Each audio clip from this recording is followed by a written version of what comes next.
데이터를 입력하는 뭐 우리가 데이터를 입력할 때 대부분 선생님들이 SPSS에 직접 입력하시는 분은 거의 드물거든요. 대부분 어디에 입력하냐? 엑셀에 입력하잖아요. 엑셀에 입력합니다. 그러면 엑셀에 입력하는 방법을 설명을 드리도록 할게요. 자, 일단 첫 번째 설문지 기준으로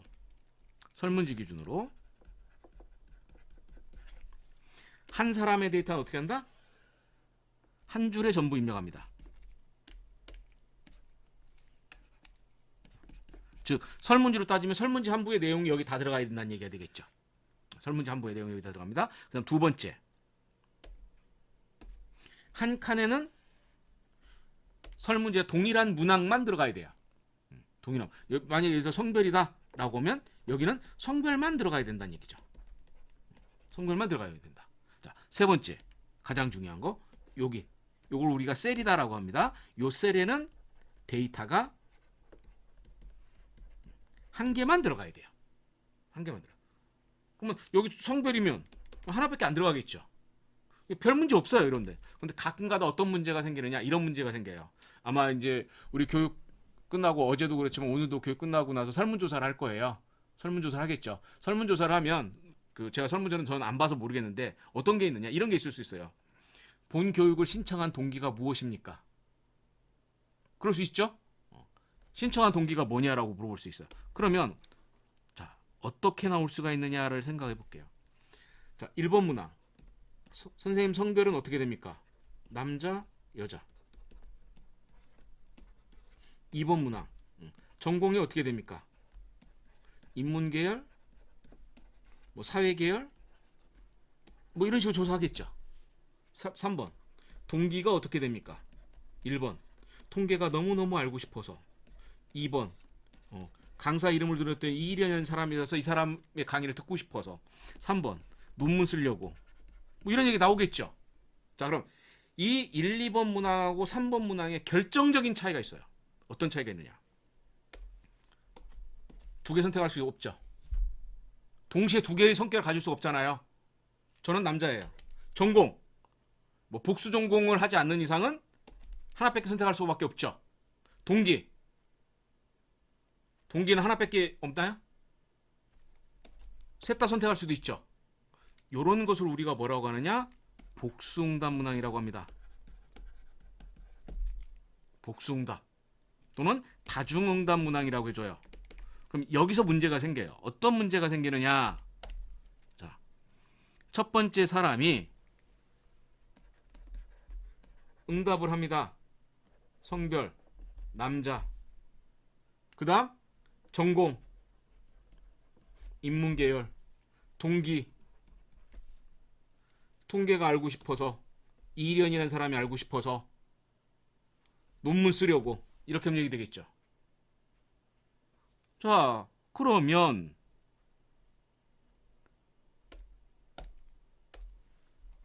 한 줄에 한 사람의 설문 내용 들어왔네요. 오케이. 두 번째, 한 칸에는 동일한 문항만 들어왔네요. 오케이. 세 번째,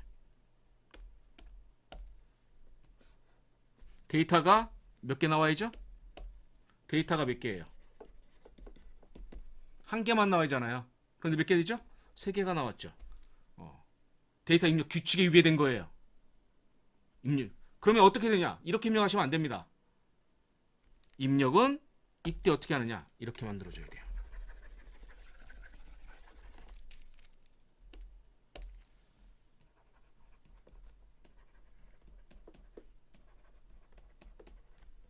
동기 1, 응답했어. 동기 2, 응답했어. 동기 3, 응답했어. 만약에 통계만, 나는 이일년 사람 궁금하지도 않고 논문도 안 쓸 거예요. 근데 통계가 궁금해. 그러니까 1이라고 응답한 사람이 있겠죠.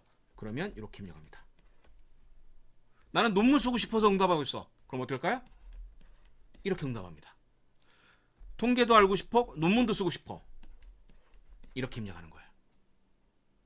이해되셨어요? 예, 이렇게 됩니다. 자, 그 다음 이제 실험하시는 분들. 실험하시는 분들은 대부분 어떻게 하냐면 실험군 대조군에 사전에 측정을 하고 여기에 처치가 들어갑니다. 대조군 처치 안 하고. 그 다음에 사후에 측정을 하는 거예요. 이런 식으로 데이터가 돼 있겠죠. 이런 식으로 돼 있어요. 그런데 얘도 그대로 다시 생각해주면 이렇게 생각할 수 있어요. 뭐 생각이냐? 그룹. 첫 번째는 실험군에 있는 사람이에요. 실험군에. 그 다음에 성별, 남자. 할 수 있죠? 사전에 삶의 질 5점. 사후에 삶의 질 6점. 만약에 삶의 질 문항이 여러 문항으로 되어 있다 라고 어떻게 할까요? 사전 삶의 질 1번, 사전 삶의 질 2번, 사전 삶의 질 10번 이렇게 되겠죠. 이런 식으로 입력하시면 됩니다. 그리고 만약에 혈압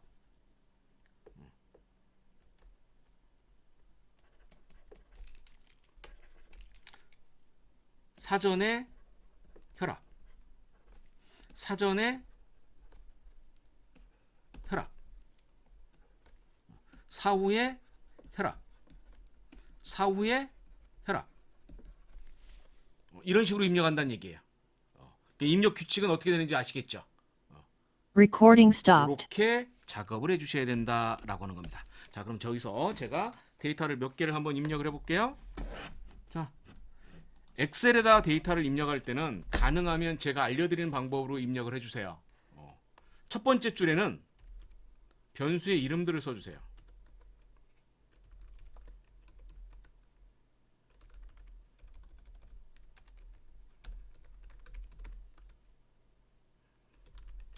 이렇게 입력합니다. 그래서 1번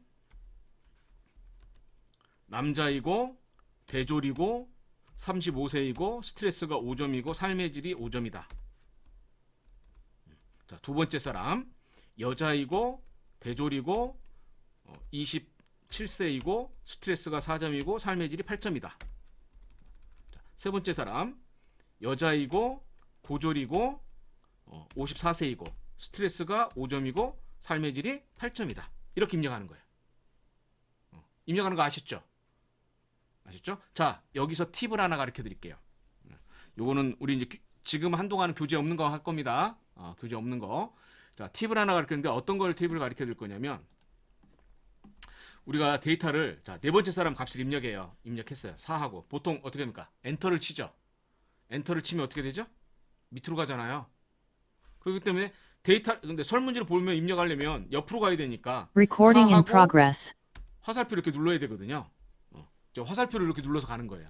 그런데 자, 엑셀에 보시면 파일에 옵션이라고 있어요. 옵션이 있어요. 파일에 옵션. 엑셀 버전마다 약간 차이는 있어요. 여기 보면 고급이라고 하는 옵션이 있어요. 그리고 여기 자, 다시 파일에 옵션이 있어요. 옵션 누르면 그 다음에 여기 고급이라는 거 있어요. 고급에서 여기 보시면 여기 색깔이 좀 안 이쁘다. 여기 보세요.